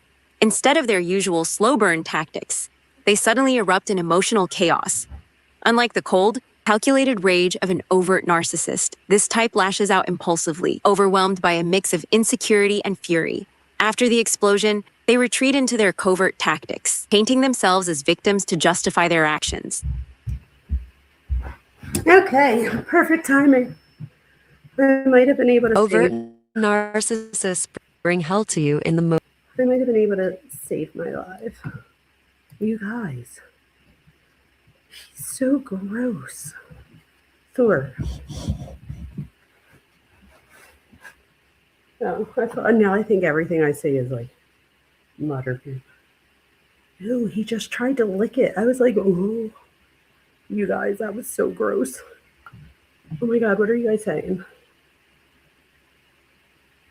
Yeah, I need a shower after this. Thor needs a shower, but so do I. I actually might end the live in a few minutes. I want to finish up the few slides I have so that I feel like I never finish my slides, so I made less slides this time because I want to give Cuff You my slides when I'm done with them so that she could put them on Discord. I want to have an entire section of Discord that you could go to after my live so that let's say, I don't know, let's say you, oh no, truth. But anyway, so let's say that you guys, I don't even know what my point was. Oh, if you guys need anything, you could go back because I think I'm going to also add my notes that I take. So before I come live, I make little notes. Maybe I could fill them in a little bit. Like I could go back and listen to my live or look at my transcript and maybe write some of the things that I say from my transcript so that if anybody has to hang up for whatever reason, you could always go back and look it up if you want, especially if you don't really have the time maybe to rewatch a live. So I only have a few slides. I'm going to go through those few slides and then I will end the live and go give Thor a bath before he eats shit. I don't even know if that's what it was, but it might as well be because I have no idea what he got into. Anyway, thank you guys for hanging in there with me. I appreciate all of you. That was so gross. Okay, back to this. We're almost done. I explained narcissistic injury, abandonment panic. Again, I already told you that the fear of abandonment is at the core of at least borderline personality disorder. This usually comes from, which is why I think, Marilyn, you asked about the dad and Jodi's relationship. I'm very interested in their relationship, and I don't know that they had a great one, and I don't know if she had a great one with her mom either. But I'm not sure if she ever felt abandoned by either one of them. So I am interested to find that out because we usually see this as a pattern over time. And then obsession escalation. This is one that we see with Jodi, right? So she even at certain points talks about being obsessed. She says, I'm obsessed with you to him. I mean, he says it to her too, But those words are not really, um, obsession is not something that shouldn't be your goal, right? Because that could be very dysfunctional. Okay. Then we have retaliation, retali, retaliatory, I couldn't get that out, thinking. So think of Jodi. He no longer was taking her to, what was it, Cancun? He was no longer taking her to Cancun. And she not only retaliates, but think about all the time she put into that. That wasn't like a thing that she decided to do right then and there. She brought gas cans, made sure that she called him like as soon as, like, remember we read it, it was maybe 5 hours after the crime, 6 hours after the crime, and she's leaving him a message like, oh, well, me and so are going to do this, and we would like you to come, and she just is talking as if he's going to get the message. But all of that was planned. She even dyes her hair and cuts her bangs. Like, she really planned this stuff out. So her thinking about revenge probably became an obsession in itself. Um, and it probably just kept escalating. The more the more she felt like there was a possibility that there was nothing she could do, he still wasn't staying. Right? Yeah, I feel bad for anyone that happens to too. Okay, next slide. Fantasy versus reality, you guys, and this is a big one. So for this one, we have cognitive distortion and fantasy investment. So we idealize a relationship. So things like, making it look like two happy people with the perfect life. Think about like Ruby Frankie, right? A lot of people looked from the outside and were jealous of her story, not realizing like what. So there was nothing there to be jealous of. Even with Jodi, I could see how she would make herself look like something that other people would want to be. But who wants to be Jodi Arias? Do you know what I mean? So we think about it that way. So we often see people idealize relationships in this sense. Then entitlement beliefs. You know who sticks out for me on this one? Mackenzie Shirla. Even Nick Reiner, right? There's that entitlement belief or that thinking that, you know, this is mine type thing, whether it be a person, a thing, a place. Then we have the cognitive distortion where our thought process, so cognitive is just your thought process. So this is just having a distorted thought process, meaning that things might actually be a little bit different than the way you perceive them.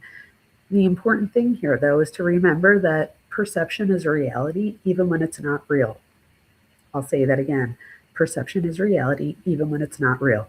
So, something might not be real. You could have a kid that thinks dad left because he asked him if he could drive him and his friends too many times to the mall. You might be like, no, son, mommy kicked daddy out because he spent all of our savings on hookers. You know what I mean? Like, you're not going to tell that to your kid, I hope.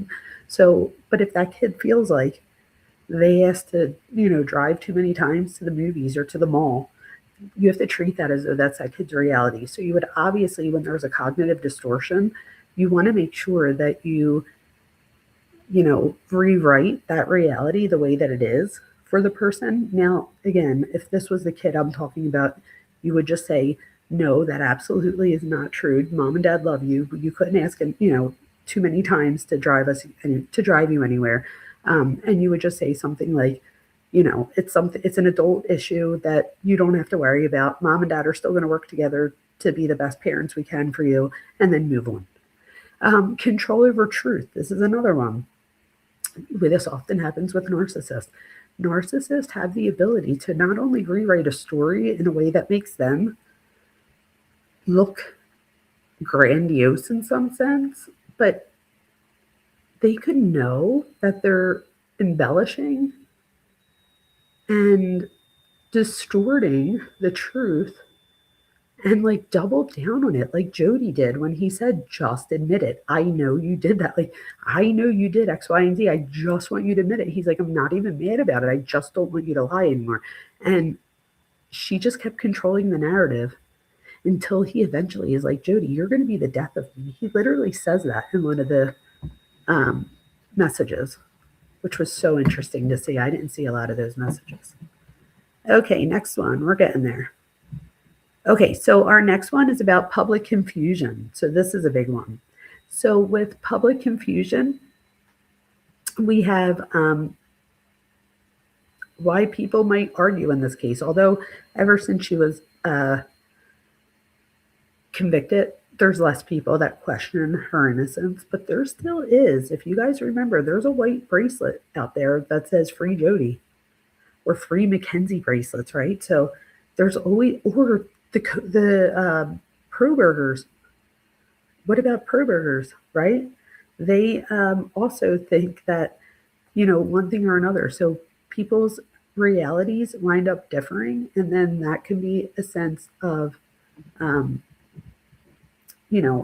back and forth. Oh no, did I just get, oh no. Oh, my neighbor said, I don't know how he got out. The gate was closed. Oh my God, thank you again. All right. All right. I thought he was going to tell me that he got into something. I was like, that's why I had to look real quick. Attractiveness effect. I believe that Jodi had pretty privilege. And what I mean by that is, it is my opinion that Jodi was able to manipulate the jury, and not only it's not only just a lie that the person might engage in, but it's also the cognitive distortion where they're rewriting the truth. And it's like, what's happening? Do you know what I mean? So that's also important. Then we have the victim perpetrator overlap. So with this, we see things like sexual stereotypes. That's a big one here. And how manipulation can seduce public opinion. So you might have, who I think of with this? I think of Casey Anthony. So there are so many youngsters that are confused if Casey Anthony did it or not. I'm like, wait, what? And then I remember that they were babies when the trial went on. So the only thing they're seeing is the shows like where the truth lies. If you guys remember that, I'm like, what a name for a show, right?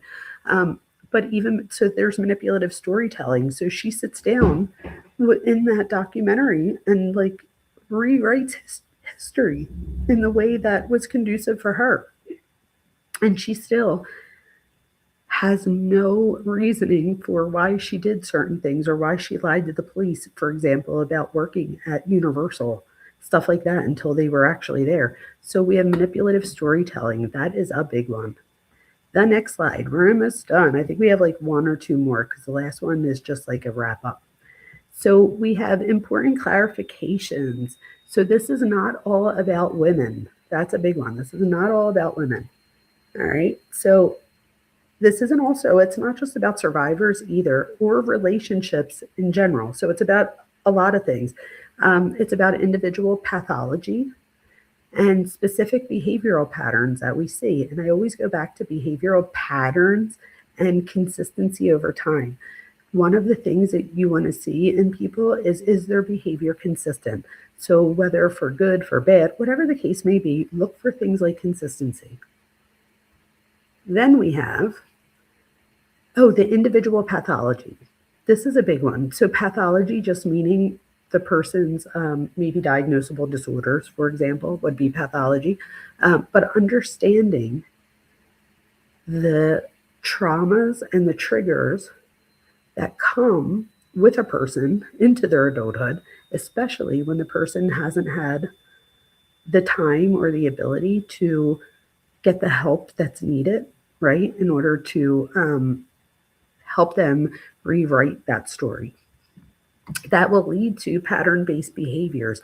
Like I said earlier in the stream, to make this full circle, you could get into a fight with someone, and depending on their childhood and whether they have trauma, if somebody has trauma and they haven't done the therapy to deal with that trauma, in an argument, it often will trigger a childlike response. And the person winds up reverting back to the way that they were at a previous time. So keep that in mind. This is why getting something like therapy is so important. Accountability matters, you guys. Accountability matters. So this remains central to all of these cases. It's about holding people accountable for their behaviors, right? So that's a big part. Then we have nope, we already did that. We have, okay, so this is our clinical takeaway today. So, control, this is the things that I wanted you guys to take out of today's lesson. Control does not equal love, right? Intensity does not equal love. We talked about that yesterday. Just because something feels intense does not mean that it's love. So I think that that's so important to remember, especially when looking at these cases and seeing how a case can end up, like this, and how people find themselves, even because let's say you grew up with a narcissistic parent. Chances are you developed into the human that you are, not even, necessarily realizing a lot of the things. Like sometimes I worry that my lives bring up, past childhood trauma and stuff. But then I remember that those things would get brought up regardless. So whether somebody was, hearing this at home or somebody else's, whatever the case may be. Oh my God, Truth. Shut up. Did you just get 5 memberships? Oh my God, Lucy J got one. Just Uniquely Susie. Graffiti. Wait, does that say giraffe titties? That's funny. Katie and Scorpio Moon. Truth, you are the freaking best. Hold on, I want to highlight this. I just noticed it because I went over to my YouTube. Truth, where is it? I need to figure out why these don't highlight the way that they do in other streams. Like, where is it over here? I see it. That's so weird. I could see it in YouTube. I don't know where it is here. Oh, wait, it's got to be here. Hold on, because I seen you say welcome to Lucy. Aw, you are the best. I love you. Thank you, Truth. Here, wait, where is it? Nope, not yet. Oh, maybe it was just all the way up here. I found it. I wish it would highlight different, though. I have to figure this out after our stream, why it doesn't highlight the way that it does. So please, if anybody ever gets like a super chat or buys someone a membership, can somebody please make sure that I find out about it? Because I would feel like the biggest piece of crap. I would feel like whatever Thor ate. If not, oh my God, you guys, I am so dreading after that, after we're done having to wash him. He's just sitting there chilling, waiting too. I feel like he knows that he did something that he shouldn't have done. Ugh. Barbara, you do want a relationship. This is the thing. I'm glad that I just read that because, oh my God, stop it now. Truth, you are so funny. And of course, you had to get this person a membership, and I had to say their name. I was like graffiti, and then I'm like, wait a minute, that doesn't say graffiti. That says Drake. Oh my God. That's so funny. Truth, thank you so much. I appreciate you so very much. You have no idea. You do so much for me that people don't even know. Truth has been my longest member, subscriber, friend on YouTube, everything, all the things. She's everything. Okay, so we have control does not equal love. Sex does not equal intimacy. So that's a big one. I talk about how um, I talk about how intensity doesn't equal love. I am so glad that I remembered to write that sex doesn't equal intimacy. That's that same thing, right? So sex could go with intensity, and then intimacy goes with love. So just because it's good sex, doesn't mean that you're being intimate. Why did I put this too? Because with Jodi, if you guys remember, she says, and I'm bringing this all the way back to our beginning, that she only felt like he loved her when they were intimate. The thing is, they really weren't intimate, right? Oh, Barbara, I get it. Actually, I could see that someday for myself. Oh my God, man. You know what I mean? Oh, Marilyn, you're welcome for looping back there, Dad. And I am going to do a little bit more to see. I've been subscribed since like 2 weeks before you went on drunk. You have, Harlot? I knew you were around since the beginning, but that's like the beginning. You are everything, Harlot. Your legacy is amazing, and you have a legacy right here on this channel. How about that? Truth, you are the best side bitch. I'll give you that. Where's my lesbians? Here we go. We have others. We have others here. I have the best mod, you guys. I just happen to pick all lesbian mods. I don't know what it is, except not all. Not all. Oh, look, a squirrel isn't. But all the rest of my mods are lesbians, and I didn't know that. And I became friends with them over. So I'm like, that was so funny, that live where in chat everybody realized, and then we realized Harlot too, and we were like, Harlot, you too? It was so funny. I don't know, Barb. Maybe we just went the wrong way. I don't know. Lies protect fragile identity. That's a big one, you guys. Somebody wouldn't have to lie, or they wouldn't have to embellish who they are if they were secure with themselves. I think of when people write negative things, like sometimes when I am on Drunk Turkey, I'll never forget one of the first times I went on Drunk Turkey, and I'm sure their mods deleted it. The thing is, when you dual stream, we weren't even dual streaming back then, I don't think. I'm sure the mods deleted it, but not before I saw it. Somebody was like, oh, if I looked like Dr. Vona, I would have an avatar. And I was like in the middle of saying something. I was like, wait, what? And then someone else, I forget what the other person said. But the thing is, it wasn't a big deal to me. I thought it was actually comical, and it just made me want to come on even more. So, because I'm secure, right? Because I don't have a fragile identity. However, many people do have a fragile identity, and that's important because it's easy to break people when their identity is fragile.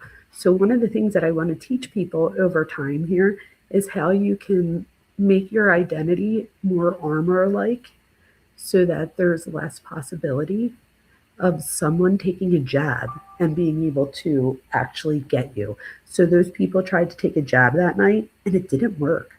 I think I even said something like, I'm secure within myself. Don't even waste your words, because I won't care. Because I don't care. I do care. That's the wrong words. I don't care about people talking negatively about me. I'm not going to let someone else's words. Although it depends on who you are, right? Because if you're my loved one, I could very well get my feelings hurt and stuff, which would then say that I would let someone's words have an effect. So I guess I just mean the general public. So I would reword that. Someone called you 4 eyes 2 days ago. Oh my God, what are you, 5? You're right. What is wrong with people? People are so ridiculous. I always tell my kids and other people, and I try to take my own advice, that, wait, what was this? Yes, it exposes who that person is. That is so true. To lick the...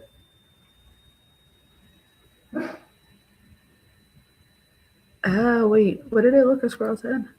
Thank you for finally remembering. Oh my God, you're funny. That's funny. Oh, look, a squirrel is strictly dickly, you guys. Okay, rejection exposes pathology.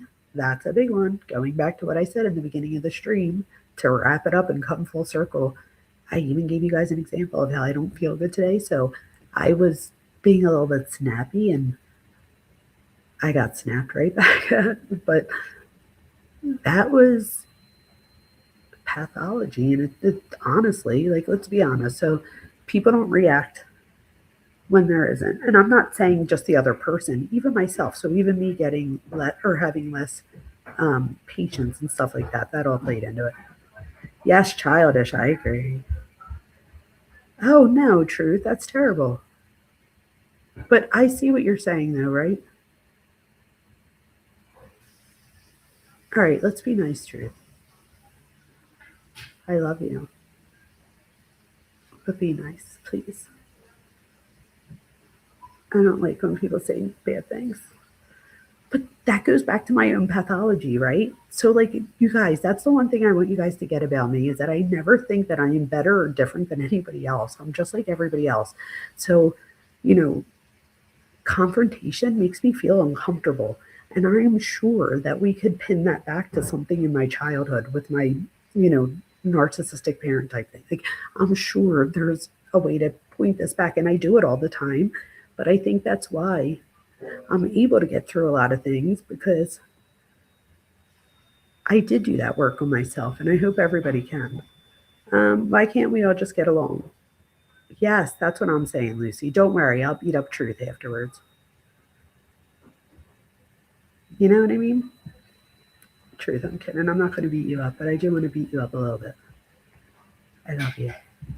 So why this matters? It identifies dangerous patterns, you guys. That's why this matters. That's my whole thing here is looking at patterns, right? Protect. What did I write? Protect earlier. Oh, duh. To look at things and catch things earlier is what I meant. So I said protect earlier. I just meant to be able to identify it earlier so that we can protect ourselves and try to have some of that armor that I'm talking about. And then we need to understand that these patterns help people identify danger earlier and disengage safely. That's what I wrote. I also have up here shift from shock to understanding. So that's a big one. So from shock to understanding. And again, remember, if you flip out if somebody else says something, things like that. Ooh, bless you. Oh no, G, don't let him out. No, he got through. He ran away.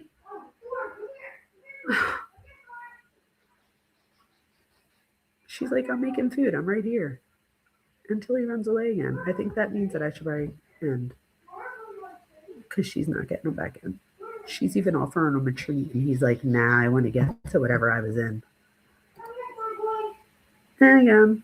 I'll help you get him in a second, too. This dog, he really wants my attention. I'm dead serious. Come here, Thor. Oh, no. I probably should have told you. Sorry.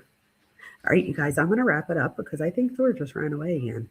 I thank you all for being here. I thank my mods so very much for taking your time out to be here with me tonight, and every time I'm here. You guys don't have to do that. Hopefully someday I'll be able to repay you in some way. That is my goal. And I hope everybody has a very, very, very beautiful, beautiful evening, and that we all love ourselves and love others. Ooh. My stream just went on. That was weird. Did you get them in? Oh, good.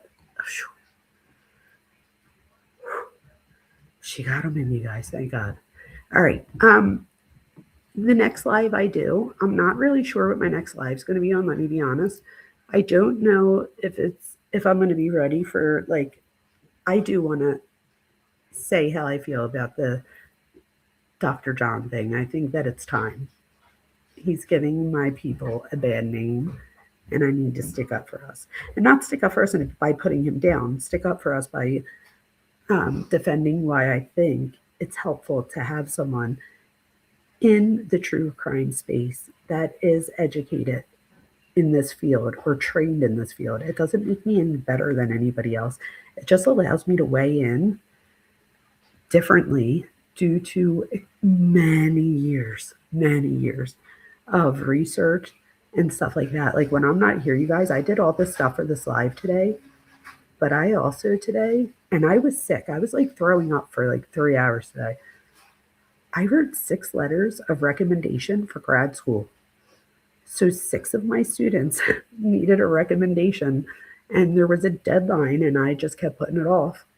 So it didn't matter how sick I was today. I told those students yes, and I will follow through. That's one thing you guys will get to know about me. I won't say that I'm going to do something and then not follow through. That's not who I am.